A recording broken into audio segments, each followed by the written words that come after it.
Welcome back to the SMITE Circuit Playoffs, where the Challenger Circuit and Open Circuit have been battling it out all weekend long. And now we're moving on to North America for the semifinals here. Obviously, Finch and Agro going to be the ones breaking it down here for you on the desk as well. And, I mean, if Europe is any indication here, Agro, I'm expecting that we're going to have some very long but exciting matches. I don't know, Finch. Yesterday, it was kind of the same, right? Europe had these longer, all the way to 3-game sets. Yesterday, NA was pretty quick. Some 2-0s that happened pretty swiftly. So tough to say exactly what we're going to get. That's a good point. NA does not always follow along with Europe, so perhaps that pace will quicken. But we'll have our chance to see. First thing first, so let's talk about the match that we're going to be seeing. We're starting off with Gone to Tahiti and Bloogy and the Woogys. This format for this tournament is double elimination, so we're down in the lower bracket for this matchup. Then after that, we'll go on to Baskin and the Boys versus Lock and Goated. That's the upper finals match. The teams that are up there will move on to the grand finals and await whoever is able to make it out of that lower bracket. And here is that graphic for it to see exactly what we're talking about right now. So if your favorite team is Baskin the Boys and Locked and Goated later on, don't worry, they'll still have another shot. But for Gone to Tahiti and for Bloogy and the Woogys, this is their last chance. They got to get something working so they can at least keep moving on throughout the rest of this tournament. And I think you put it pretty well there. Got to get something working because yesterday, both of these teams looked pretty lost, frankly. I think both teams had really, really bad showings. So it's a matter of which team was able to learn from that beatdown that they took yesterday and are able to apply it here today.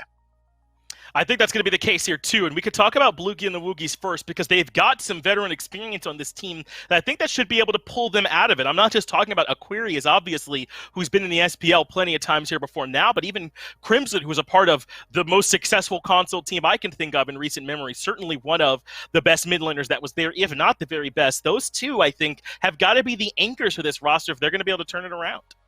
Completely agree. I mean, anytime I'm watching in the minor league now, Crimson is a name that I'm looking out for because I think this dude is the real deal. I think he's a completely unbelievable talent in that mid lane, and he's got to find a way to be able to be the leader for this team in game. I think that's the big challenge, particularly in mid lane. I know I'm going to get some kickback on this, but mid has a lot of things they have to worry about, and so usually it's best to have your jungler or someone who's a little bit more around the map like a support be the in-game leader. But Crimson is at a point now, I think, where we're ready. He's already got the whole thing down on. He's hitting his buttons. He's in the right position. He's got a big god pool. All that checks out. Can he take the next step now and be a real leader in those comms? That's going to be a big thing for him today and moving forward, I think.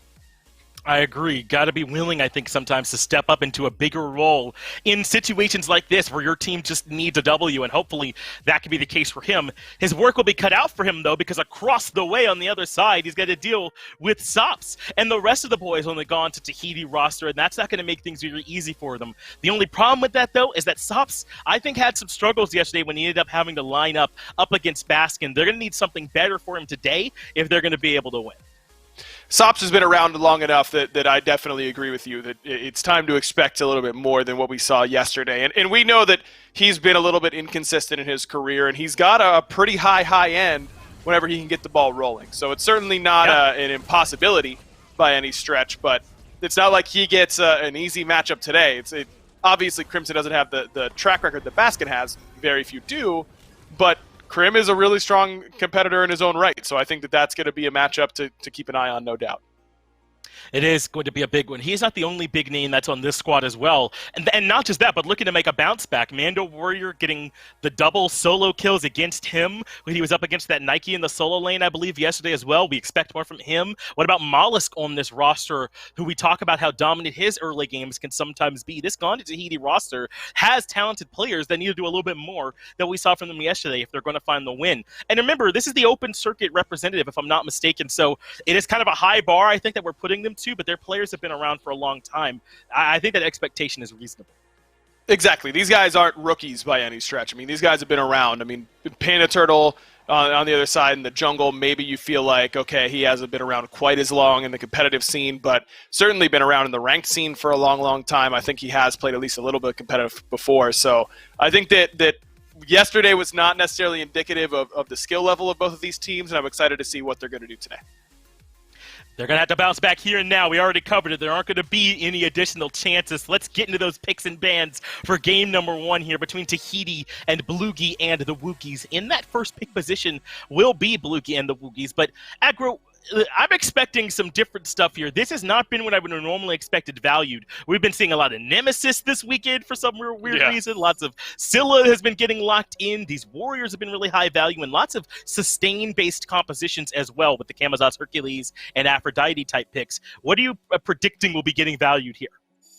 Yeah, I think the big thing that stood out to me in NA in particular yesterday was the high value of Golden Blade junglers, and it was a little bit different than EU. EU was picking a lot of Bakasura, things like that, the auto attack assassins that we kind of expected. Yesterday we saw Mask pick up Amaterasu and then Vamana and then build Golden Blade on both of those. Mollusk picked up that Ama in that game too. I think that clearly NA is willing to do some strange things in the jungle and pick some warriors that have a little bit more auto attack focus and then build that item that allows them to clear a little bit quicker. So I think that Amaterasu, Vamana are gods that you have to watch out for, and then that changes what's valuable for you in the mid lane. We saw Discordia yesterday really get eaten alive by Vamana jungle, whereas Discordia normally feels pretty strong. So I think that how the jungle picks are going to go and how that's going to transition into other roles across the map is what I'm looking out for. A lot of it does get dictated by these first 6 bans. Well, so far, these are all fairly standard. Persephone, Emoja, Nike, got to get rid of those. Same for Hell and Heimdall. And Camazotz has been popular lately, so no shame in banning that. That does mean that Thor is available. I know we've been seeing some weird stuff in the jungle, but it turns out that good old traditional assassins are still pretty good in the jungle. The Dunk gives him all this obvious mobility using the Anvil of Dawn and tons of burst potential, too, and he's good throughout multiple stages. Now with some of the changes to itemization, man, it's hard to believe for me that we don't see Thor get picked more often. Yeah, agreed. Especially Bloogy and the Woogys, who got a harsh reminder yesterday about how good that Thor pick can be at the hands of Elyon. So no surprise to me that they're willing to first pick it. But then the Amaterasu right away by Gonza Tahiti, I think a flex pick option for them here. And then they get Crimson, a comfort pick in the Merlin. I like these 2 picks. I do think maybe the Ama's a little bit overvalued here by Gonza Tahiti, but it's so flexible, and you know that it can go into solo, into jungle, and into support. I think Cope could certainly play it in that support role. So I don't mind it. Just a little bit worried about how early it is. And the immediate response is going to be the King Arthur. And I think that's what we're seeing to try and take away some of that value from the Flex Amaterasu, because King Arthur just can push that aggression so well. And up against an Ama, those first few levels, very likely going to be favoring the King Arthur, especially once it gets that Glad Shield online. But we'll certainly see. And here is Scylla, another mage that has been very popular throughout this weekend so far. And she's done well when we've seen her. We've seen tons of value come out, even on compositions without a ton of setup. So at this point, do you think you're all in on the Scylla pick? I mean, it's been pretty good. I still don't think itemization is really in her favor right now. I think it will be after the midseason patch. I think that the Book of Thoth getting a buff is really big for that character. But I guess you can't argue with the results, right? I mean, she's been pretty solid so far. Misspoke earlier. I thought that when I saw the Merlin, I just immediately thought Crimson. But I like Gonza Tahiti taking it away from Crimson, because I do think Bloogy and the Woogys would have prioritized that Merlin. And even though we haven't seen him on the Scylla before, I'd anticipate this is a pick that he's going to be just fine on. I would think so, too. I want to ask you about this Uller, though, since that just got locked in. I feel like we've seen it, and it has one lane, but that teams have not been using it to invade or get pressure on the left side of the map as much. Is that something that you think you should be getting with that Uller pick, or are you still getting plenty of value out of it, even if it doesn't always lead to controlling enemy camps? A lot of it depends on your support pick. Usually I find that supports are really the difference maker in the 2v2 more so than the hunter. Uller is sometimes the exception, that he fights so well even early that he can kind of do it by himself. But if we see a low pressure guardian or warrior, though there aren't a whole lot of low pressure warriors in support, then sometimes that will dictate that you'll play that lane a little bit more slowly. Xing Chen is not a particularly high pressure, but can be pretty effective if the Uller can do it by himself. So it's kind of on Diesel's shoulders to try and get some of that lead for himself on that left-hand side of the map and allow Gonza Tahiti to start invading those buffs. There were some slim pickings, though, in the Guardian role, right? Khepri, Yamoja, Sobek, and Kuzenbo had all been banned away, so Tahiti ended up picking up the Xing Chen. And they're not the only ones that still needed a support. We hadn't seen one yet from Bloogy. But this is what I was thinking. All these Guardian bans had to be thinking they wanted a warrior, and that's exactly where they'll go. A Hercules picked up to add some aggression over to the duo lane for Bloogy and the Woogys. And now Hercules is going to be able to try and put some pressure on that Uller, but look at this Ares, and I'm guessing that's Ares jungle here for Gonta Tahiti. It's possible that Mando's going to take that into the solo lane and try it up against the King Arthur, the old Ares tier counter matchup, you know, get the cripple up against the guy who needs mobility really badly. I would guess, though, that it's jungle, and I think it does fit there a little bit better. You've got some solid beads burners on Gonta Tahiti, but if they fall behind at all, I do not see a win condition. I mean, this is a team composition that has to stay at even or 2-3K down maximum through the first 20 minutes of the game. And you mentioned the flexibility of first picking Amaterasu earlier on in your draft. I think this is where you get that, right? Where you can lock in that Ares this late on in the draft, and still maybe there's some questions for Bloogy about where all of these picks are going to go. Well, now that you had a chance at least to see all these rosters, you leaning either way or the other? Sounds maybe like you're leaning towards Bloogy. Yeah, I am. They've got 5 CC immune ultimates on their side. I mean, if we would have seen the Ares on the other side, I think I might actually like it even better against Uller Merlin. But it's good here for Gonta Tahiti. It shuts down a lot of that mobility, but I think there's too much CC immunity in the kits for it to really look fantastic. Well, we'll see if they can make it work. Tons of control over there, but can they find some pay dirt? Let's get down to game 1 to find out. That's right, Finch. We're here in the first North American elimination match. My name is Gormizer. Alongside me is going to be Lermy Wormy. But chat, don't forget, you can vote on who you think is going to win this set. And that's about all I have to say about that one. Look at it in the chat, because right now the teams are trying to decide that. Blugan takes a lot of damage here pretty early, Lermy. And Gamma's maybe chasing off more than he really needs to. So now that they've pulled back on the action, I can dive in to ask you the question I wanted to, which does come down a little bit to this Ares and how much pressure it's getting over here, as it looks like it might even be able to burn down a first blood. You would think so, right? But here's Gamma on the other end of it, using that driving strike to get right up next to Diesel, and that little bit of extra movement speed is helping out a lot. Nice juke of the chain into the blink. He might actually secure it here. Just a couple more autos are gonna do, and Cope's doing his best to body block, but that's first blood for the Hercules. I don't know what I expected coming into this game, but that was not the way I pictured the first minute of this going. And the fact that Cope can still kind of theoretically fight back here, Ares doesn't have the worst clear in the world. He's going to be able to put his note on this. But, there's a huge shakeup. They lock in the Xing Chen, and you're like, okay, well, where's Amaterasu going? Maybe she's going solo Xing Chen support. Now you end up with them as jungle and solo, with the Ares coming over here for Cope.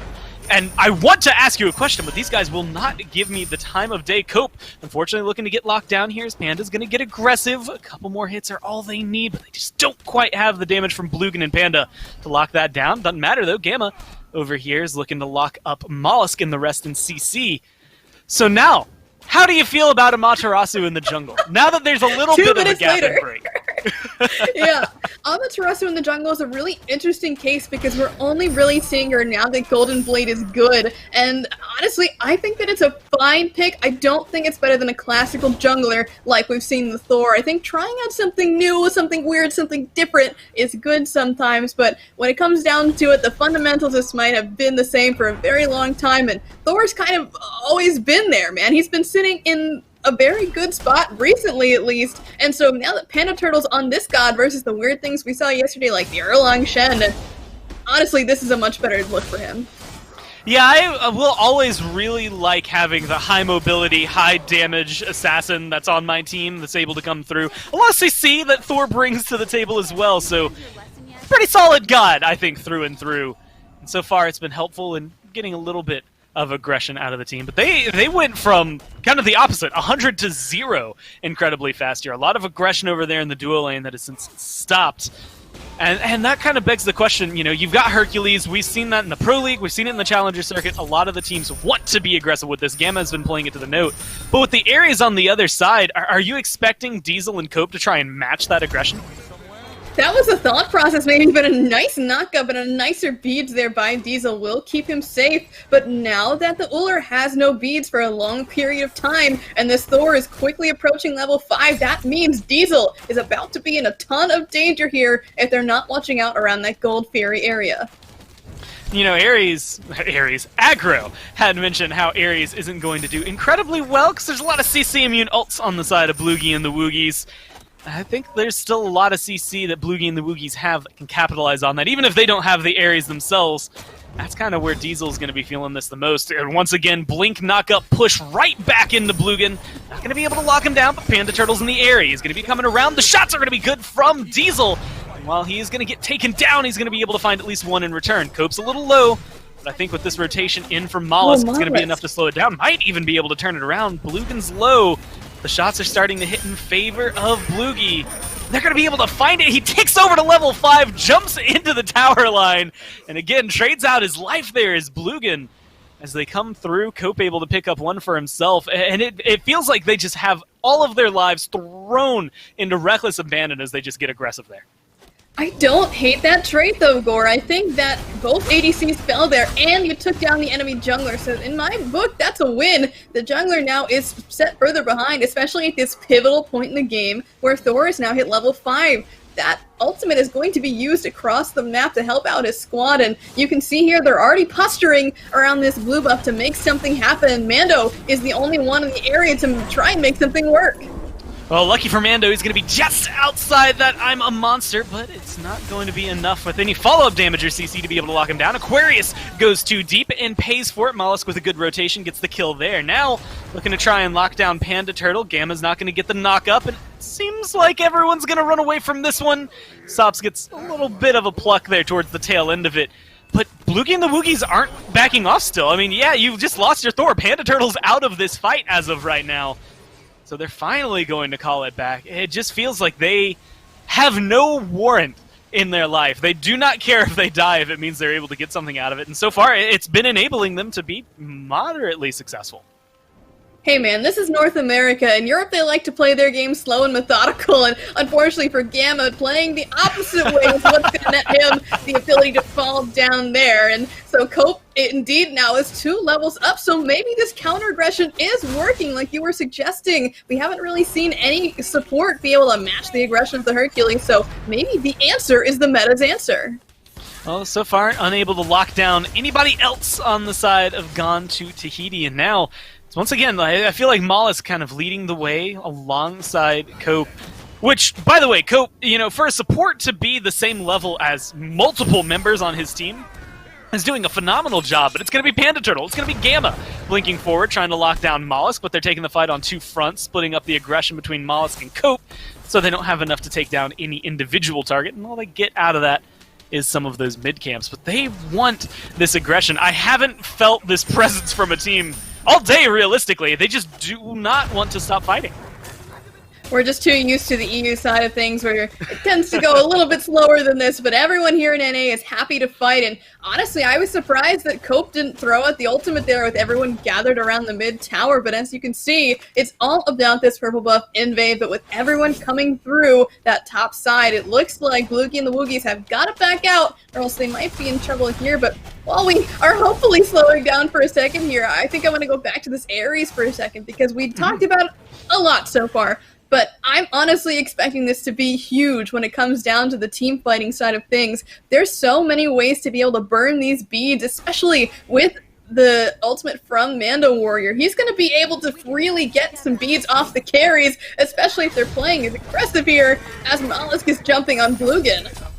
Oh, and a nice shot from Diesel at the tail end of that is going to be able to catch Bloogan right as he makes it into that tier 2 tower, so he's going to end up going down here. Sop's doing a lot of return damage onto Gamma. Gamma steps into the tower range to throw that ult out and ends up losing his life in the process. Beads forced out from Panda Turtle as Mollusk gets aggressive. Cope, he goes up into the air, but there's nothing to pull here. Mollusk already got the kill. That's going to be a clean swing for the boys going to Tahiti. And now they're going to be able to turn some of that aggression on its head, go for their own jungle buff invades. But the problem is they don't have quite the same amount of control. They still have the same amount of kill potential, so they're going to be able to at least put a little bit of a threat onto Crimson. This is a really good look, though, for Mollusk, because he is now 2-1-2, having 2 more kill participation than his direct opponent, but hold that thought, Aqua's getting tossed under tower and forced to use the ultimate to have some sort of CC immunity to get out there, but with the mana as low as it is for Mando, these guys better go back to trading, but Cope might be the one to make that change up. So earlier we were, kind of highlighting this Amaterasu, not necessarily your normal jungler. Has gone the Golden Blade here, and I'm going to have to put that thought on hold because Cope, once again, coming into the solo lane. Looks like this aggression might pay off for him. It's a big rotation, and they should be able to take down Aquarius. Definitely one of the priority targets on Bloogy and the Woogys to get rid of, so they're going to be successful there. And that kind of loops it right back over to where Mollusk is. Not necessarily as potent as we had highlighted as the Thor could be, but so far, 2-1-2, this Golden Blade may be facilitating some of that clear early on, even though I don't think of Amaterasu as needing the help. How do you see Mollusk impacting this game? Well, now that he's basically even, this is the exact spot you want an Amaterasu to be, especially if she's in the jungle up against someone like a Thor. If Amaterasu can take this Golden Blade and really push it forward, go for all of the katanas and maybe even a Frostbound, which is kind of the build that Amaterasu jungles have been going. This is very much a ranked thing where people have been building the movement speed and just chasing down the carries. This is a really good spot for him, but Mollusk actually goes down to a lone ultimate from Panda Turtle through the sky, and there might be even more aggression on top of that. That's going to be a good boulder from Gamma, but the chains come out, and that's going to be the pull in from Cope. Everyone under the tower, and some good body blocks, but it's not going to be able to lock down another kill just yet. Diesel rotates in, Diesel gets a kill, Panda Turtle goes down, and now Gamma, still trying to body block and save his team, loses his life in the process. And while Crimson and Blugan both manage to stay alive here, feels like they're losing just a little bit more than they gain every single time they engage. Well, the turnaround might be possible here as the red buff just spawned, but Cope is so low here, secured away by the blue team, so they're going to get that for free, and they might even get Cope's life as Blugan's ult is traded out for that as well. Back and forth it is indeed, as Aqua is the next one on the chopping block, and he's trying his best to run away, using all of the sustain he can, but Mollusk is going to be way too much for that, and down he goes for the 3rd time this match. And just being able to stay ahead so far are some members, I would say, of Bloogy and the Woogys, but they're down about 1,000 gold at this point. The experience is definitely starting to go in favor of Gontu Tahiti, which is exactly what Aggro had said he wanted to see. If you're going to play a composition like this, you kind of need to be ahead. You can't risk too much by getting behind. And even though it seems maybe hyper-aggressive is the phrase I would use, it kind of feels right for Gontu Tahiti to keep this pressure up, constantly take these fights. They're 5 kills ahead, and it's paying off for them. It really does seem like it. Basically, every single member on the side of Gontu Tahiti is ahead or even, and that's exactly what you need to see. We've been saying over and over again, if you're not behind, this is the better team comp, and so if they can maintain this up into the Gold Fury fight and beyond, I think these guys have a good chance of actually taking it from the 3rd-seeded SCC team. Every time I look over at the mini-map, my eyes are kind of more or less on where is Cope, where is Gamma. They're the 2 players so far that keep starting things off, and honestly, it's against each other more often than not. Cope earlier had a 2-level lead here, and that's since dissipated as Gamma's caught up to that level 9. Very still surprising, to at least to me, seeing the supports keep up as much as they are in terms of where the junglers are, finally starting to pull ahead are mid and the carries, but the fact that they've been as impactful, even though a lot of this has been a bloodfest, maybe not a farm fest, it's very impressive, and Gamma still doesn't seem to get the memo to slow down. His team's even going to come back him up on this one. Cope might be in a little bit of trouble with that pluck missing, with the driving strike missing after the blink as well. The most they might be able to hope for is a dunk coming out of nowhere from Panda Turtle. They're going to look to lock down Sops this time around. The Merlin in danger, and the Merlin goes down. Cope now left alone. A little bit of support from Mollusk coming in from the background. He's going to go up into the ult, look for the pull, but he's not going to find anyone with it. That's going to be a clean disengage from Bloogy and the Woogys. Hey man, but that's the beads there from Blugan, so maybe this Amaterasu heads over to the duel lane and tries to chase him down. He doesn't have the horse either, so that's a pretty open Hachiman, so honestly, Mollusk wasn't in that fight, but if he is going to turn this around, I think he's got to go and pick off this Hachiman, because at this point, I mean, he's fallen down 2 times. These hunters are in the exact same spot, basically, but going for different builds. So if you're able to slow down the Hachiman, especially if he's heading into this crit route, that's a really, really good sign for how your late game's going to go, and they're really going to be pushing to this late game even faster than you might think, because they're on the Gold Fury. Well, there's no Scylla nearby. The only person who can contest this is going to be Bloogan, and it doesn't seem like he even knows it's going on. They hear the sound cue. They know it now. And that gold lead is going to be made even further in favor of Tahiti, jumping up to about the 1,800 mark now. As it approaches 2,000, it's got to be feeling a little more uncomfortable for Bloogy and the Woogys, especially with Bloogan kind of being under pressure. Panda Turtle goes up into the sky and is looking for the dunk on the Mollusk. That's going to force the beads out of him. They're going to be looking to turn this one around. Too much damage for Panda Turtle. He's locked out, and now Bloogan body blocked away from the tower, looking for the jump, but he's not going to be able to find anything to disengage on that one. No ult used, and so he goes down.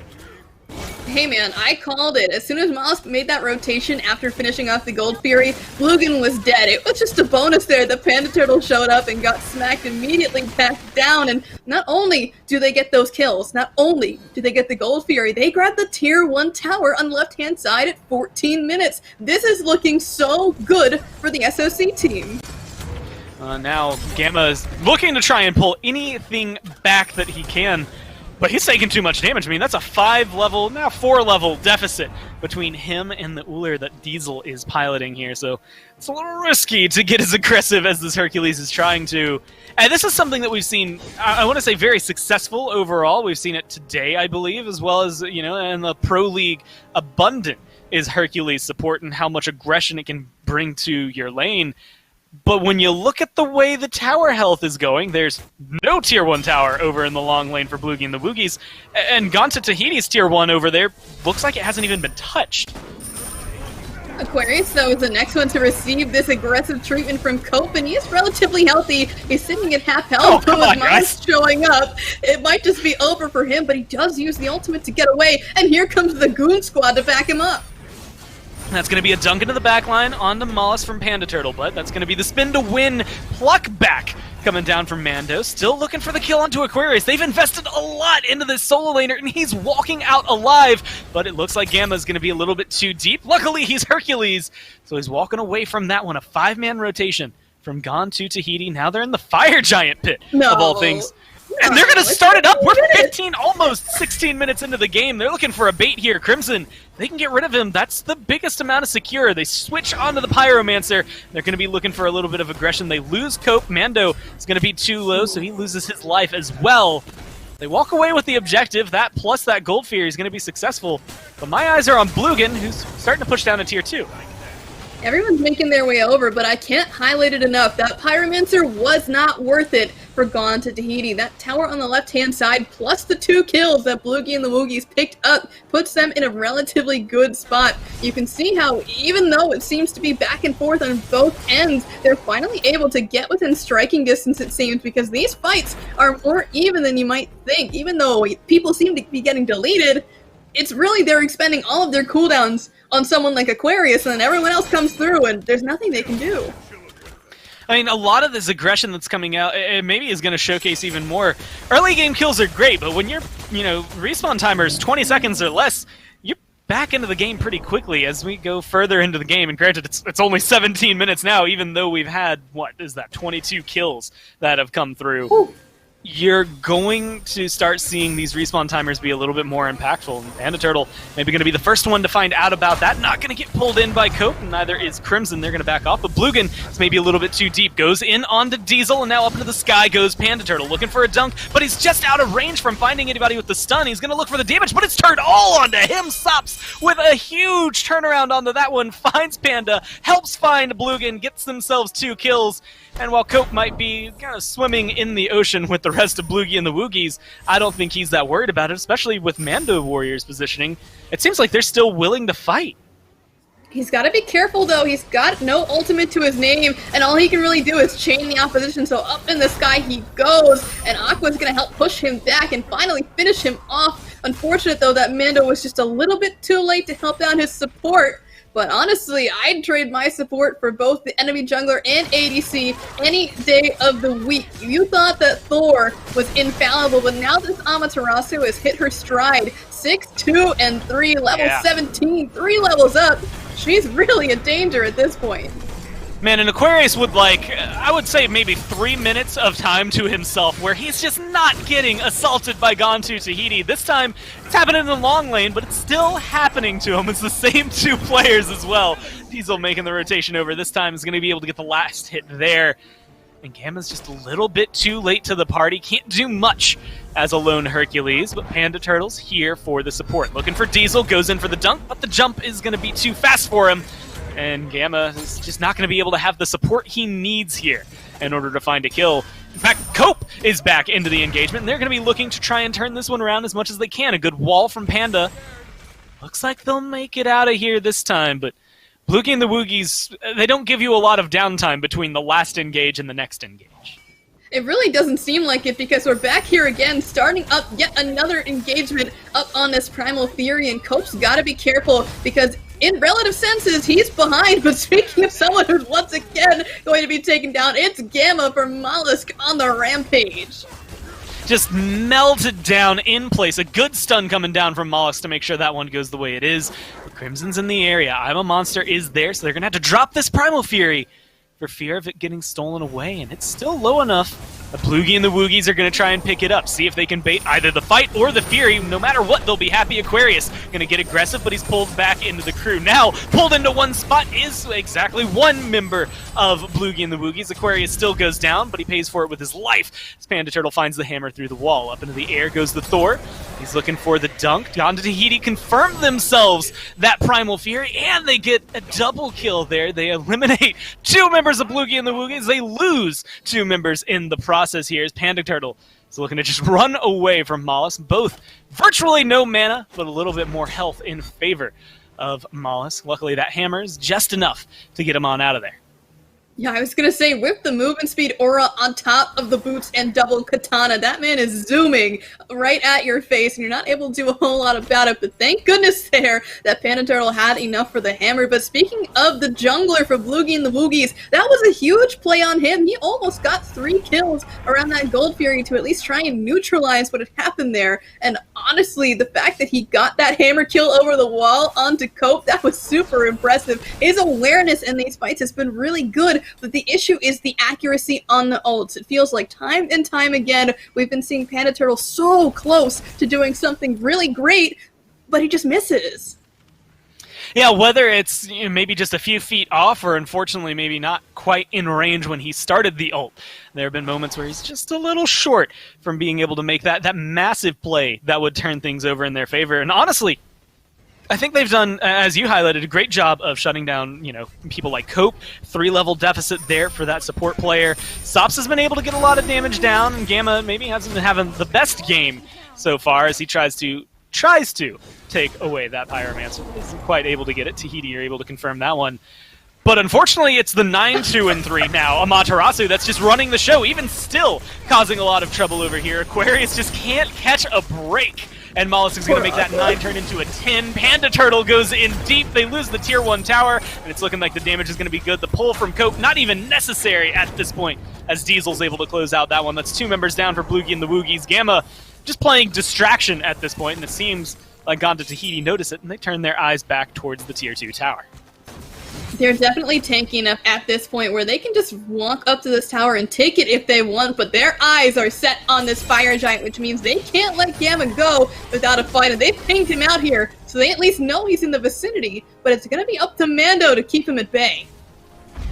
Oh, it's going to be going. Crimson goes up into the I'm a Monster over the wall. Gontu Tahiti able to secure it just before the damage connects. And now Gamma, Crimson go down. Bloogan forced to hop on his horse and run away, but it's only going to keep him alive. Aquarius respawns, so they might have a little bit of a defense somewhere as their team comes back. But unfortunately right now they're not going to be able to save at least this tier 2 and right. As Mollusk is looking for something else, has kind of left his team to do whatever they want to. A couple of backs, tier 2 tower, and now the jungler's just taking anything and everything he can away. At this point, the lead has gotten to be at a dangerous point. We're sitting about 11k-ish closer to 10k, but even still, this lead is ginormous. And even though Cope is sitting behind, I feel like he's having so much more of an impact here than Gamut is. It's been really great to see Aries finally getting his time to shine, and the last time we saw this character had to have been in the jungle with hi-rez over in the last challenger grouping that we saw. There's a lot of pressure on Bloogy and the Woogys. Like you said, a huge deficit in terms of gold. Honestly, experience as well. 3 level 20 members on the side of Tahiti. And honestly, Cope, he's Aries. He doesn't care what his level is. Once he hit 12, he's fine here. So it's going to be his aggression that maybe continues piloting and potentially winning the day, at least this game, for his team. He's going to look to try and get Gamma. Panda Turtle ready to go up into the skies and look for some targets. The question is, where does he want to land? Crimson is going to get taken down a little bit low, and Panda Turtle, unfortunately, not going to be able to find enough there. Eliminated by Sopson now. Aquarius, unfortunately, taking a brunt of the damage. Crimson going to get taken down here. A nice chain from Aries is going to be able to get that one, but Bloogan is fighting back. It's only him and his support here in Gamma that are able to try and stop the 4-man strong with Fire Giant coming down from Tahiti. Unfortunately, he doesn't have the support this time around. Gamma's off in the jungle, and that's going to be a tier 2, his life. It might even be the game. It really could. They're all basically full health, and Cope here is going to be able to pop some protections to let him through, and Gamma doesn't really even have time to back. He's got to force this right behind him, but can one lone Hercules defend the Titan for 15 seconds, Gore? I don't think so. Oh, no. Yeah, that Titan just gets eviscerated by Gontu Tahiti. They turn that one around from an interesting first blood early on, and they just take it away from that point, Lermy. I mean, it was fight central, non-stop aggression from both sides. Unfortunately for Gamma, that didn't really equate to some of those late game kills the same way that it started for, Cope and everybody else on Gontu Tahiti, and so they take game 1. That really was the win condition there for Gontu Tahiti. Like Aggro said at the very beginning of this game, if they don't find a lead early and this game doesn't end before 30 or so minutes, Gontu Tahiti just lose. But the fact that they were able to push the lead and even end the game there shows that they're quick to the trigger and they know exactly what they have to do. Yeah, they hit all of the checklists, right? Pre-30 minutes, massive lead, everything you would have wanted, a lot of aggression early on as well to make sure they got that lead there. So everything worked out perfectly for them. It was a fast game with a lot of action, though, and there's a lot to break down in it, more than what we could have said in the, 23 minutes they gave us. So we're going to go back to the desk as we prepare for game 2 to see what just happened. Thanks, Gore and Lerman. Yeah, we'll be back here on the desk to break this one down, but truly, how much can we really tell you? This feels like a match when boxers just kind of give up on defense and just start trading blows back and forth, and in that kind of match, Tahiti were always going to win. They had so much early aggression on their side, there really wasn't much that Bloogy and the Woogys can do. But what did you see here, Aggro? For me, I felt like they did not get enough from Panda Turtle in this Thor this game. What was the real issue? Yeah, agreed. I think that the Panda Turtle didn't deliver as much as we were hoping for on the Thor, and Gamma really struggled on this Hercules. I mean, sure, support's being bottom player damage, that's what we expect. But in a game that only lasts 24 minutes, to have your Hercules be that far down in the player damage, and Gamma was consistently getting picked off, fell behind early, and Cope really ran the game very effectively on this Aries. He ended up near the top of the player damage charts in comparison, so when we're talking about an aggressive draft, a lot of times you give it to whatever team has the Herc. Not this time. It was really the Aries for Cope. 15k player damage. Second only to Mando Warrior on the Xingqian, who cheats with his solo lane poke damage and percent HP damage on the one. So we're really giving that one to Cope on this Aries. And he played lights out on this pick.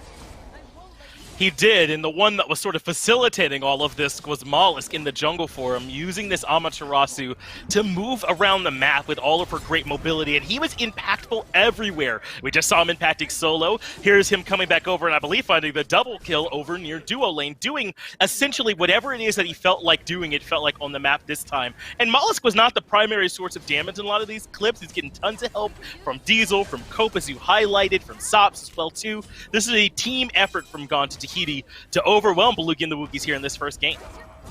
I mean, everyone played pretty well, I think, on Gontu Tahiti. They were just ready for this sort of nasty, dragged-out sort of brawl that it ended up being. Right. It certainly was not a clean game. I think is fair to say. This one got a bit ugly for a while. I mean, at that point, that was less than 20 minutes in. We're talking 30-plus kills already. So it was... I personally could stand to see a little bit of a slower pace, a little bit more methodical play, but sometimes NA doesn't like that style. They prefer what we just saw. Yeah, we all are kind of chilling in between games. Myth described it as the difference between a MOBA and SMITE, and I think there's at least something funny to be said there in terms of the more action-oriented nature of it. But let's move into the picks and bans for game number 2. And now if you're Bloogy and the Woogys, suddenly your back is against the wall. I mean, I'm having a hard time believing they could be the first NA team that's eliminated, but that's exactly what they're facing if they cannot find a way to slow down Bloogy and the Woogys. And like you said, I don't think it was so much with their draft. They had the tools. It was execution. Is there anything they can do to improve that between games 1 and 2? I think you're not giving Gamma Hercules again. I think that's number one. I don't think you're giving Panda Turtle Thor, and so that takes away your top pick from last game and one of your last picks, but certainly one that has been prioritized by a lot of other teams in the past. So I think it does mess with your draft a little bit. Personally, I think that you try and get Gamma something else here pretty early in the draft. Maybe you take the Merlin away from Sops and you just be willing to first pick that this time for Crim. I think that might be the way I would go if I were Bloogy and the Woogys, but the Amaterasu is something to look forward to, and what we're going to get for Gamma, I think, would be the big things that I'd be worried about. So far, though, I believe we're looking at exactly the same bans at the very least from what we saw back in game number 1. The Heimdall going to be banned here next, then one more for Gone to Tahiti. And as we saw, this still obviously leaves some really good options up, but last time, at least on the side of Tahiti, they were very willing to go all in on those frontliners. Xing Chen, the Amaterasu, I mean, they were front-loaded in terms of those beefs and that tank. They might still go that same way as the Nike gets banned out here by Tahiti. So far, it's a full run back, at least in the bans. So now this was Thor first pick for Bloogy and the Woogys. I think you go Merlin or Ama. Yeah, Merlin's going to be the call. I think this makes the most sense because maybe you haven't been practicing the Ama jungle. It seems like a little bit of a weird thing, and maybe Aqua doesn't want to top pick it and have himself be open to a counter selection. So I think the Merlin first pick is about as safe as you can get.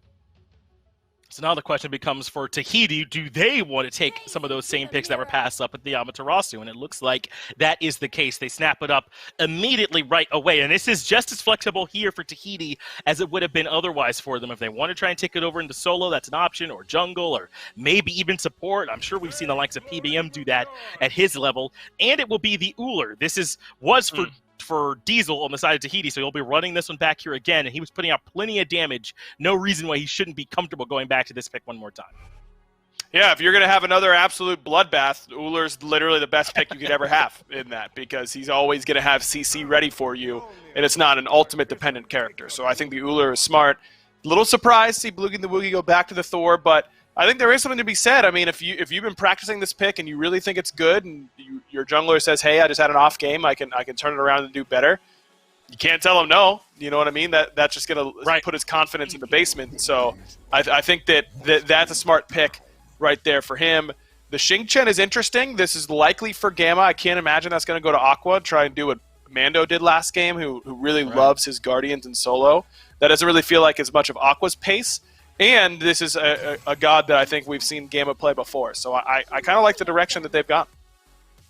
Oh, now the Discordia locked in for Tahiti, though. And now you start to think about where this passive could potentially be going throughout the early game. And they already have 2 potential brawlers, whether it's solo for this Amaterasu or jungle. She'll likely be involved early, as well as this Uller. So a great pick also, just as a good mid laner, and to try and get some value out of spreading that love around. I like it too, but I wonder if they're going to see the Vamana ban, because Bloogy and the Woogys tried something pretty similar. No, it was Gone to Tahiti that tried the Discordia there for Sops in the mid lane, and then got met by Mask's Vamana pretty quickly. So, oh no, they already have the Thor. Though Aqua could certainly play the Vamana, I think it is a little bit less effective. So maybe that's why we see Sops so willing to pick it, knowing that there won't be a Vamana jungle on the other side. Well, a couple Hunter bans now from Tahiti going to take the Hoyi and the Jingwei out of the equation here for Bloogy and the Woogys. Bloogy and the Woogys, on the other hand, are more concerned with taking away some Guardians. They've banned the Kuzenbo already and still have one more option about where they'd like to go. Looks like the Ares being taken off the table, so no more of that is the call here from Bloogy and the Woogys, and I don't know how much you can blame them. I can't at all. After Cope's last game, yeah, ban it, man. I mean, he popped on that pick, and you don't know exactly what he's willing to play over there. Sobek was another one that he has played, and I guess that is the logical conclusion to go straight back to that. But I think you're willing to make him prove that he can have as much of an impact on the Sobek as he did on that Ares. And that's tough, too, because they wanted to ban the Sobek. I believe they banned it in Game 1 alongside the Kuzenbo and had to make that swap to the Ares based on his play. So a little bit of respect being given over to Tahiti, but how much, as you said, can you blame them really when they know that that's what happened last game? So they're making their adjustments in terms of those bans. Meanwhile, Bloogy and the Woogys going to grab up Chernobog for themselves in the Hunter role, again with Houyi and Jingwei banned out alongside the Heimdall. A bit limited in those options, so they'll go with that global mobility. Now between that and the Thor, Bloogy and the Woogys should be able to rotate around the map relatively quickly. Yeah, I kind of like what Bloogy and the Woogys have. I mean, Bloogan very, very comfortable on that Chernobog pick. It's something that he plays a lot. Aquarius also very comfortable with his Cullen. I think Bloogy and the Woogys have come together with a pretty standard but effective draft. It's got strong CC, good damage. Its early game is good enough. Its late game is good. I like what they have.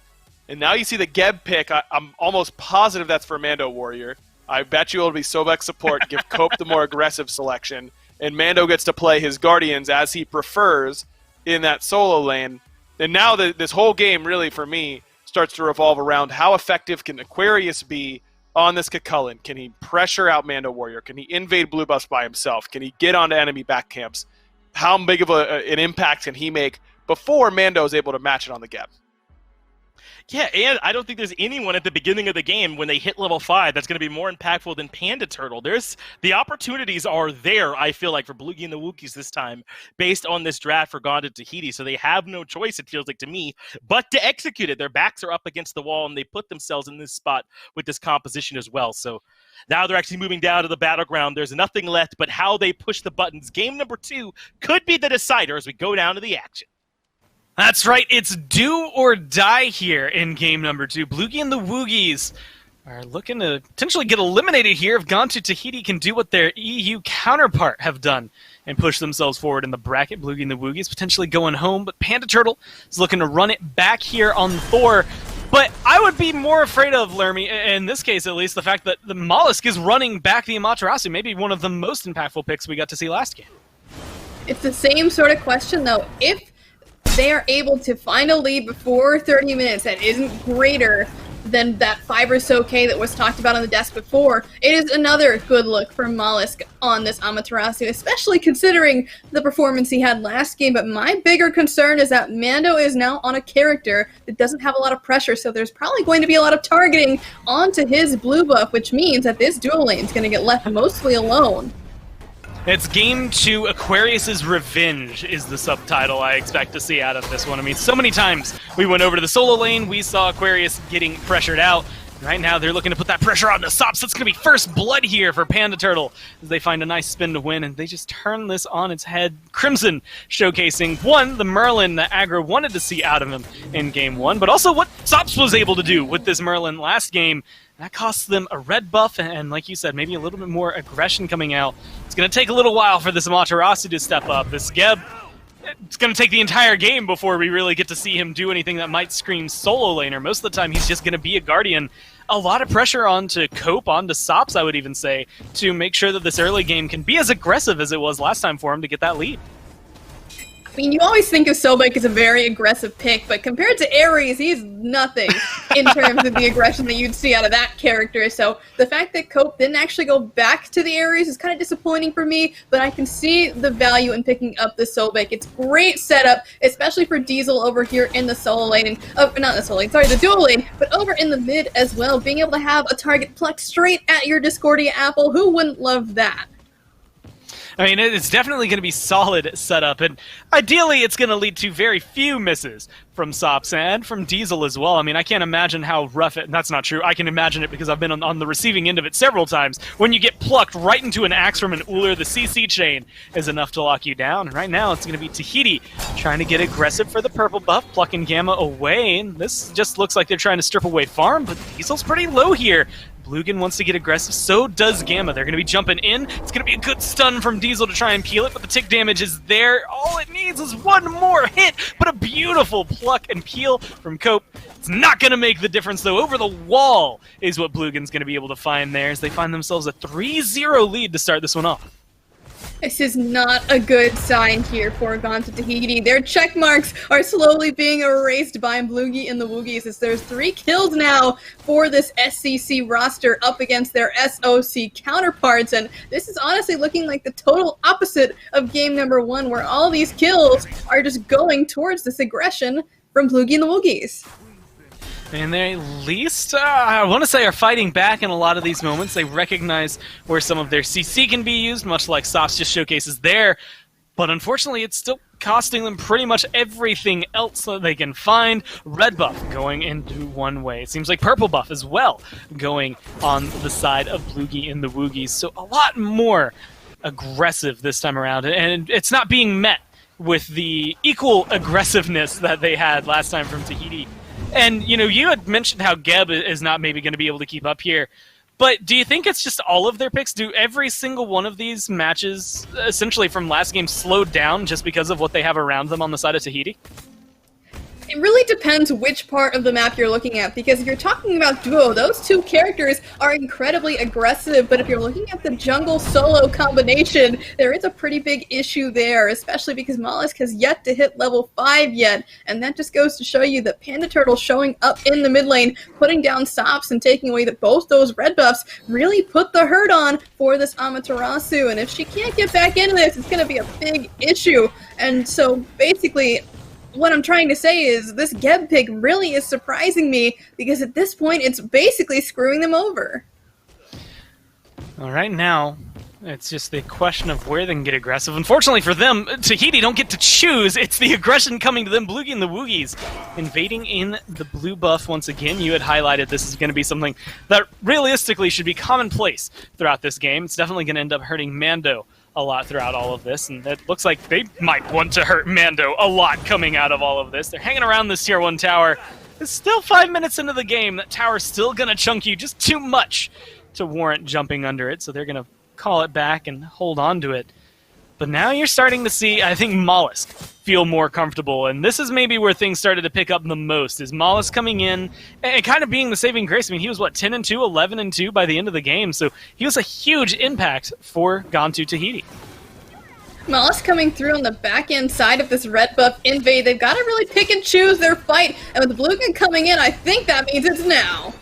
Well, they're going to be trying to get aggressive. Sops is low in the back, but it's Gamma that ends up biting off more than he can chew. Goes too deep this time around, and Sops gets credit for the kill. He's going to be out of there. So the mid laner for Gone to Tahiti gets back to lane. Seems like everybody on Bloogy and the Woogys is going to go ahead and pull on out of that fight, recognizing it's just not going to be clean enough for them. They managed to stay aggressive over there in mid, but they're looking to potentially lose Bloogy here. A beautiful blink pluck coming out from Cope's going to help lock him down, and with 3 members surrounding him, Bluegin's going to go down. Credit goes the way of Mollusk. And now just looking for some vision. Panda Turtle, there's no way he goes in there. Not one bit, and unfortunately for him, that means Ultimate is down for a little while longer, so he's not going to be able to keep the pressure up on this duo side, at least not with the Ultimate. And here we go, back to the solo lane. It's only 6.5 minutes, and that tower is already gone. That just goes to show you the difference in the styles. One of them extremely oriented towards the early game, and the other extremely oriented to the late. Well, unfortunately right now, Mando needs to be extremely oriented towards getting back under that tower as fast as possible. Aquarius, Gamma, Crimson, Panda Turtle, everybody is looking to make a rotation over here just to try and get rid of Mando. But luckily, the shield, the rollout, pretty much everything in Geb's kit that you would expect to see in the duo lane helping save him over here in solo. And because you see 4 people, it's the oldest play in the book. Gone to Tahiti started this Gold Fury. And Lermy, I'm seeing a parallel. Last game, that early Gold Fury that they were able to sneak away was a huge reason they were able to get a lead. Right now, it's just looking to even the game up. Mollusk did lose his speed buff there, but I'm sure he's more than happy to let that one go, assuming the rest of his team was able to get the Gold Fury, and that is exactly what happened there. So that's going to keep him within striking distance of this Thor, but they're actually within striking distance of Sops here, and he's actually having to run away from that. And it seems like everyone's really interested about this red buff as it's come back yet again. But last time this happened, Gamma fell down, and with everyone surrounding him from Gone to Tahiti, it might just be a repeat. Panda Turtle's looking to try and help peel for him. A nice stun, but it's still going to be the toss, trying to throw them back, but it's Gamma once again that goes down. And everyone on Bloogy and the Woogys looks to run away, and you are calling it right. It is exactly a repeat. Dash, and, well, ult, I should say, from Bloogan. Takes him all the way to the mid lane there as he's looking to chase away himself by teleporting to Sops, and he's going to manage to stay alive through this one, but it is still a dangerous game to be playing, diving to any enemy. But luckily he stays alive, which is all he wanted. Panda Turtle again going up into the sky. And this time he's going to go for the dunk down on the red buff. Does not connect onto Mollusk, doesn't connect onto anybody, but is looking to potentially peel off and take down Cope as they look to try and maintain this lead they cultivated early on. The walls and the hammers from Panda Turtle have been excellent, but it just really feels like he hasn't been able to use these ults effectively, and I say that, but he's been pushing out this dual lane as much as possible, and there goes the beats from Diesel as well, so that just means next time that ultimate's available, you're gonna see Panda Turtle over in this dual lane one more time. Yeah, I mean, he is more than happy to sit over here and try to win essentially the only place they haven't won. I mean, Mando has been not effectively taken out of the game, but he's almost negligible at this point. Well, it still seems like they maybe want to put some pressure onto him, try to bait either Mando or Cope into a bad spot. Mollusk is in the area as well. This is a 3v4. Bloogy and the Woogys, I don't think we're expecting everybody to be here. Now Aquarius is going to get plucked back. This reminds me of game number 1. Now he's getting melted down, looking for the ult. The stun's going to be good, and Mando gets credit for the kill that Mollusk puts the work into. Gamma's going to be able to leap away. Panda Turtle has the wall, but they still are paying for this aggression. Despite how it looks, Bloogy and the Woogys are playing a very predictable game. They stole away that speed earlier in the match, and so it looked like Gone to Tahiti really knew that they were coming on their way back, and by golly, they set up for that one for sure. And now Mollusk and Cope are under this tier 1 tower, chasing down Krim, and it might be the end of his life, and he falls down to multiple tower shots, and Cope might be next. They're able to get Crimson out of that, but they lost their lives in the process. Now you're going to have a nice toss back come down from Gamma. Mando Warrior is just a couple of shots from dead. Bloogan's going to find himself a double thanks to maybe a little bit of misplays there from Tahiti, turning the aggression on a little bit too much for their composition this early on.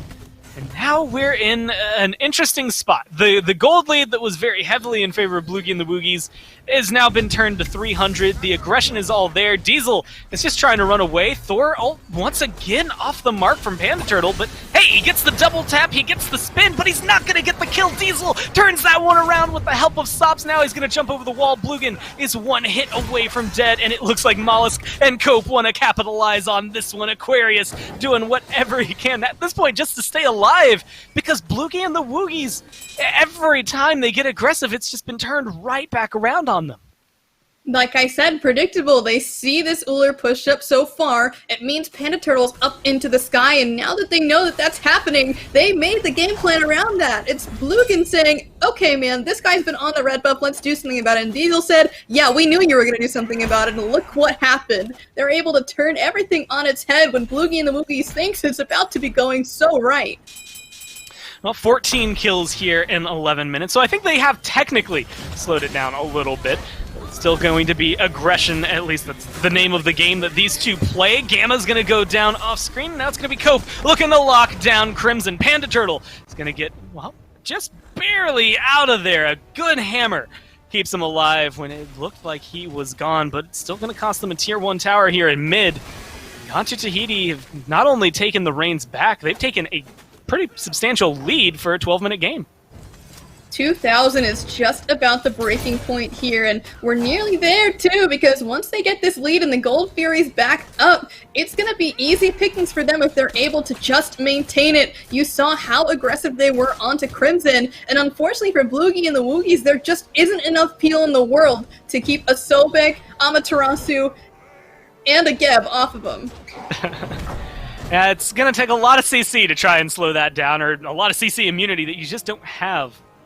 Beads online still for the Thor and for this Chernabog, but it's just not going to be enough to lock them down, or keep them safe, I should say, as they come through. But now Primal Fury is up. Pyromancer starts to enter the equation here as we're 12 and a half minutes in. So a lot of things and a lot of objectives in the map to fight over as opposed to all these other fights that have existed so far this game, which has just been for the sake of it. So now we're going to see potentially Tahiti look to get aggressive. They got the first Fury, and if they can catch someone like Gamma or Panda Turtle out, you know they're going to go for it again. Gamma's already used the leap, and the Gold Fury is warded up pretty nicely here by Gone to Tahiti. And the big concern here is that Panda Turtle will be wrapping around the back, but not before Cope can get very aggressive onto Bloogan with Mollusk in tow. They're about to take him down. They force the beads out of him, so the plug's going to be able to connect, and all the CC chain's going to work. It forces Bloogan to go up into the sky and look for a way out of here. Panda Turtle comes crashing down, but it's not going to be enough. Bloogan manages to stay alive and disengage from the fight so far as he backs away, but it seems like all of the damage carries on Bloogie and the Woogys are having to back off. Aquarius' aggressive Panda Turtle wants to keep going, but the mana just doesn't seem to be there for them. Tahiti are looking to dance right back into this Gold Fury pit just to try and get that Primal Fury.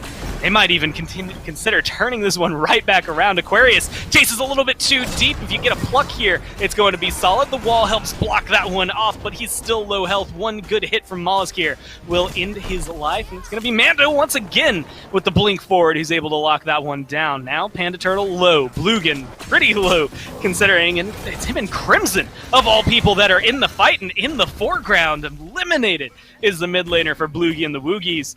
And Gamma just wants to be present. I just don't know if this is going to work out. It really feels like he's walking into the lion's den now as Mando throws out the Cataclysm, and the flip is going to be almost good enough for Cope to take him down. And it's only another strike there from the Sickle that's going to help him maintain yet another kill on top of all that gold from the Gold Fury. And if I'm just taking a look at this now, it really does feel like a jungle diff game. Panda Turtle just hasn't been there like Mollusk has, and the levels have really been showing between these two.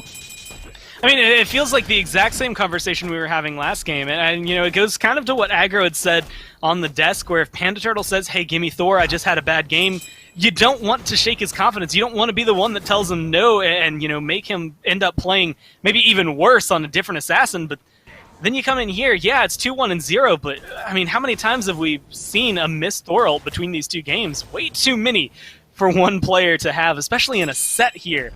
And that's given a lot of advantage to Gontu Tahiti. Even now, they're looking to get aggressive. Crimson, I feel like maybe too far forward a lot of the time. Maybe it's just Gontu Tahiti looking to try and burn that one down, but unfortunately the mid laner once again is not making it out of this one. It seems like they might just barely be able to escape for the rest of them. Gamma looks to turn it around. CC immunity in the ult. They're going to be able to burn Mollusk down under that tier 2, but Cope finds himself a second kill in the form of Gamma as he dives deep. So a 2-for-1 trade. It's unfortunate to lose your Matarasu, but Mollusk seems to think it was worth. Honestly, I'm in that same boat. It's kind of tough to say because you are continually putting Crimson in the ground, and that's always a good thing to see. But also, you're losing your jungler, who does have a significant lead, and so that's not necessarily the best thing, but they've been piling on this lead for so long. They just want it to really break the game open, and you can just see that Gone to Tahiti have yet to take their foot off the gas pedal. They want to push this in any way possible, and they're constantly grouped up to try and find something. Well, now we've seen the Mando Warrior has in fact hit the point of the game that he doesn't care what Aquarius has to say about it. And once again, the Thor ult just off the mark here from Panda Turtle. Now looking to try and turn it around is going to be Diesel and Cope. Bloogan going to get plucked here, and that's just going to be, again, a CC chain. You can't escape. Panda Turtle has already used his hammer. It came just off cooldown to try and disengage there, and Discordia going to be just off there with the sheep as opposed to the apple that she threw down the lane, but it still leaves them in a good position to do exactly what they're doing, which is siege down towers, strip away the jungle, and continue turning this lead into something massive. They are maybe looking to go for this tier 2, but honestly, if I'm them, I'm going to back off, take those buffs that are spawning, and head right on over to the Pyromancer, but Mollusk hanging around back here makes me think that they're thinking about it, and now that they're finally backing off, that seems to be the case. They're just going to strip the jungle and continue to push this lead they have, and we've talked about this time and time again, but with a comp like this, it's exactly what you got to do. I mean, Cope just keeps finding the right targets for the pluck, and it's going to be Panda Turtle this time. Goes down too soon. Diesel jumps over the wall, stays alive. Gamma trying to decide, does he want to chase and continue to try and lock down that kill, or try to peel for his teammates? Unfortunately, it doesn't look like he's going to be able to do either. He's chased out of the fight himself, goes into the whirlwind of rage and steel, tosses him under the tier 2, and Cope just thanks him for it because he can use his pluck to close the gap even further. Bloogy goes down in the process as well. Aquarius, unfortunately for him, is not going to have any legs to stand on, and Crimson is left sitting in base wondering what went so wrong. It's tough to say because Crimson really was performing super well in the early game, but it felt like he kind of lost sight of things. He tunnel visioned super hard around that first Gold Fury and found a pluck straight to the face, right into the enemy team. And without all that damage there, they just can't keep up. There's no way to take down these tanky targets, especially with a Geb in tow if your mid laner is dead.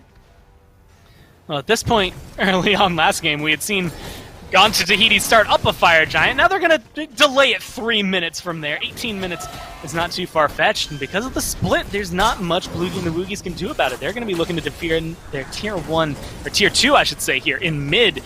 Mollusk is going to get by the skin of his teeth. He's out of there. No health, no mana. Not a Matarasu stays alive. Cope just doing his best to do the same right now between 3 members.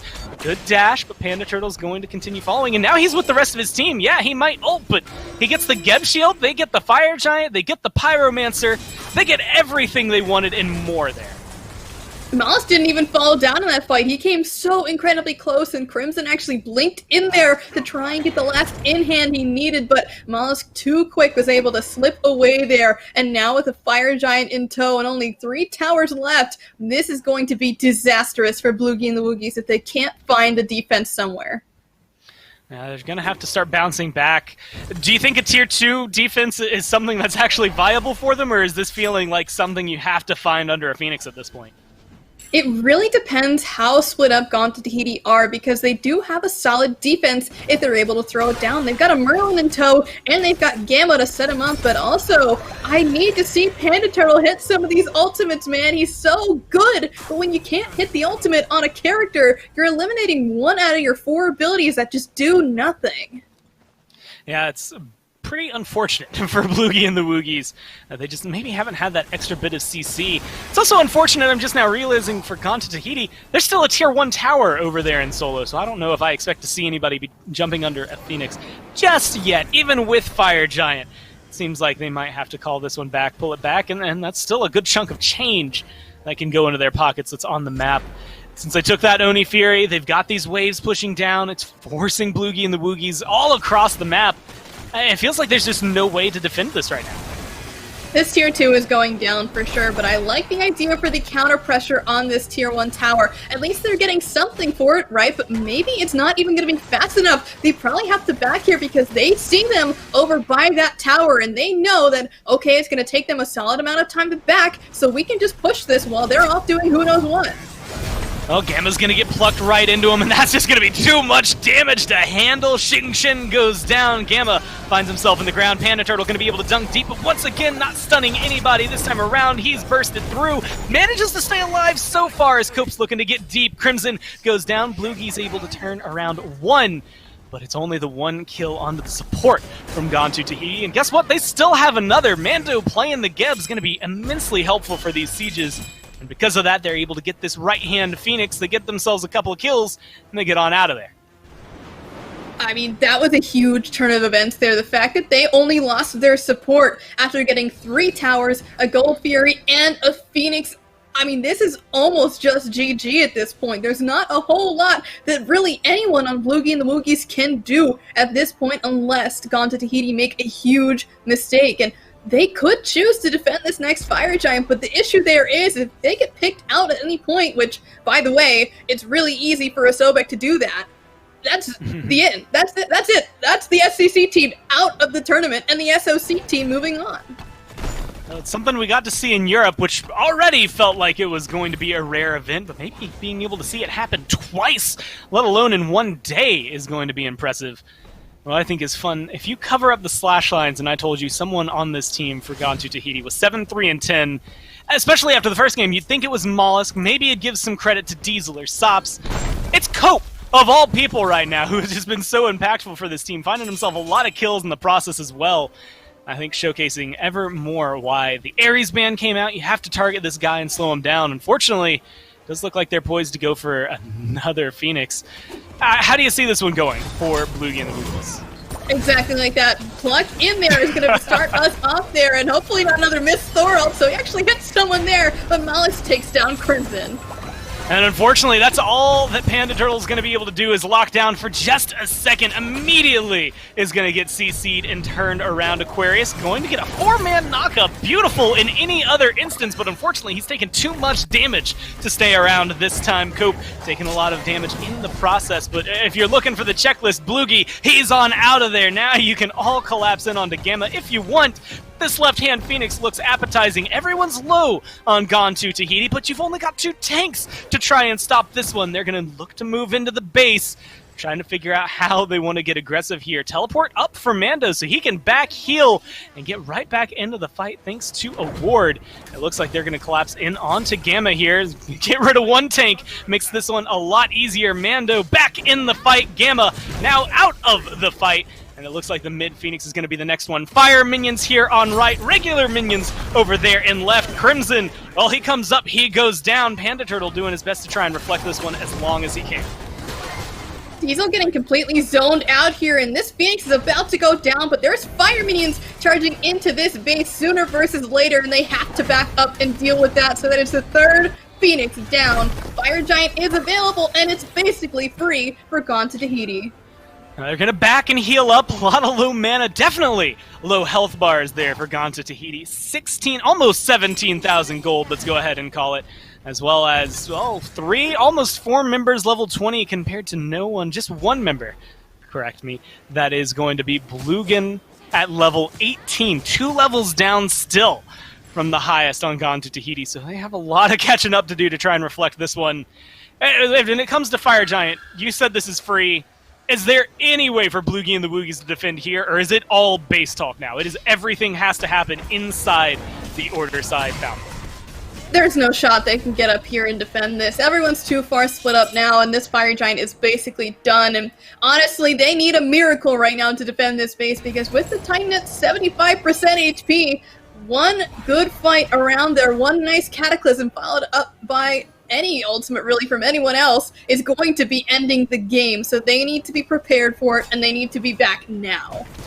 Well, this right side Phoenix just now respawns. Unfortunately, it respawns in time to watch Bloogan get taken down. He can try to come back down soon into the pit, or he can come back down when the ult time's out, and unfortunately still end up losing most of his health. Still stays alive though in the process. Panda Turtle gets low and ends up going down. The apple able to secure that one from Sops. Aquarius getting chased, getting plucked, and just looking to get eliminated. Not quite as easy to burn down as he, but Sops still able to find that one. A double kill for the mid laner coming out from Tahiti. They get the right hand Phoenix, they get Gamma, and it's a triple kill now looking up for Sops. He's going to continue this tear through the enemy team, but it's the Titan now that's going to be under duress. Tahiti looking to take this one down, looking to take game number 2, and they knock Bloogy and the Woogys out of the bracket. What an impressive performance there from the whole squad. I mean, I didn't think it was going to be possible. That Geb got beaten so hard in the early game by the Cucullin, but Mando's just a god or something, because he was able to make it work, and that guy with the shields, I mean, there's not a whole lot you can do to deal with that. I mean, a lot you can color, maybe a couple of mistakes here and there for Bloogy and the Woogys. A lot of missed Thorolds. There's at this point, you can't even gloss over them. They definitely impacted the game, and they just were able to turn that one around. Interesting to see as the SOC team moves forward. So, Desk, what do you got? Plenty for you here, Gormaz, as we try and break down what happened there. It felt like, really, it was a bit of a collapse from Bloogy and the Woogys and a rise from Tahiti. Sops putting out tons of damage. What about the game in terms of control from the jungler and support for Tahiti here as well? Really seen a bit like a bit of an outclassing happen there in that last match. But the SCC team, or rather SOC team, continues their journey onward. Meanwhile, Bloogy and the Woogys, who we thought had a real chance here, are out aggro. What did you see? Was it Sops? Was it Mollix? Was it Cope? What was the big difference maker in this one? Yes, and yes. It was really, as you said, an outclass across the board Something is real about these SOC teams, man. I mean, we saw it in Europe, and now we see it in North America right here. Yeah. These open circuit teams have come to play. They come hungry, and I think it's pretty apparent that they came pretty prepared. This Amaterasu jungle for Mollusk is not necessarily a one-off trick. It's worked in multiple games in a row now, and it's something that whoever loses in our next game is going to have to be ready for in the lower bracket tomorrow. That's right. They're going to, whoever it is that drops down is going to have to beat this Tahiti team if they want to make it back up there towards those grand finals here in North America. But that is already proving to be easier said than done. I mean, I mentioned Sops there briefly, but this Discordia game from him, absolutely nuts, eclipsing everybody else in terms of damage. But the reason that was so easy for Sops is because Mollusk and Cope were on a rampage. This is how you play that Sobek support. It does not seem to matter what you ban away from Cope. He is going to control the match. But it's all the same style, right? It's aggressive. It's getting in the enemy's face, and it's just trying to run it down, basically. This is the style that I was looking for yesterday up against Baskin and the boys, where I'm asking for aggressive plays from Mollusk and from Cope, and then they kind of sat on their hands and got steamrolled. This game and this set, they just didn't stop moving forward, and boy was it ugly, but it's a win, you know, and that's really all that matters. This is the style that I think fits this team a lot better. And this is the style that I expect to see them playing tomorrow up against whoever they're up against. And you heard the cast was talking a little bit towards the end of that game about how this did not start off great for Tahiti, and they're right. At the beginning of this game, it was looking largely Bloogy and the Woogys. But the reason why I think that you and I are still classifying this so much as an outclass is that this composition from Tahiti was not looking to instantaneously run over you in the early game. Sure, they had something cooler, but the Sobek, the Amaterasu, the Geb Solo, those are picks that want a little bit of time, a couple of items to come online, and once they start team fighting, that's when they can look unbeatable. Exactly. It's the strong front line, and you really need one of your backliners to pop off in games like this, and Sops delivers easily on the Discordia. 25k damage is absolutely nuts. When you've got a Geb, a Sobek, and an Ama all running in front of you and just tossing players behind them to set you up, I mean, it makes your job pretty easy, but Sops put himself in the right position really consistently and was pretty accurate today. He did. And then if you're Bloogy and the Woogys, I think that a lot of things that you need to work on have been revealed at this point. They covered Panda Turtle pretty well on the cast. Really, though, the only thing that I thought that looked good there was Crimson. And you could see, based on these results, those guys are out of there. They got to work on it towards the next phase. For this tournament, though, it's just Tahiti, Baskin and the boys, and Locked and Goated that are left over here in North America. And the very next match is that upper bracket semifinal. We'll get to see which one of those members between Baskin and the boys and Locked and Goated are the ones moving on to the grand finals. And who has to figure out an answer to this three-pronged attack between Mollusk, Sops, and Cope. Yeah, I think it's going to be interesting here for this next one because both Baskin and the boys and Locked and Goated were so dominant yesterday in their wins that I thought that it could be this set can be very close, and I think we're in for a really good set. But with how bad Bloogy and the Woogys just looked again today, I do worry that maybe if we saw a Locked and Goated team kind of get propped up by that yesterday. Right. And maybe we should be giving more credit to Baskin and the boys for how well they played against Ganta Tahiti. We'll see pretty soon. I think it's going to be a good one. Yeah, I doubt we'll get to see Leon run around the map quite as freely up against Baskin and the boys, but we've been proven wrong already this weekend, so I wouldn't be surprised if that happens again. That's the next set coming up in just a few minutes.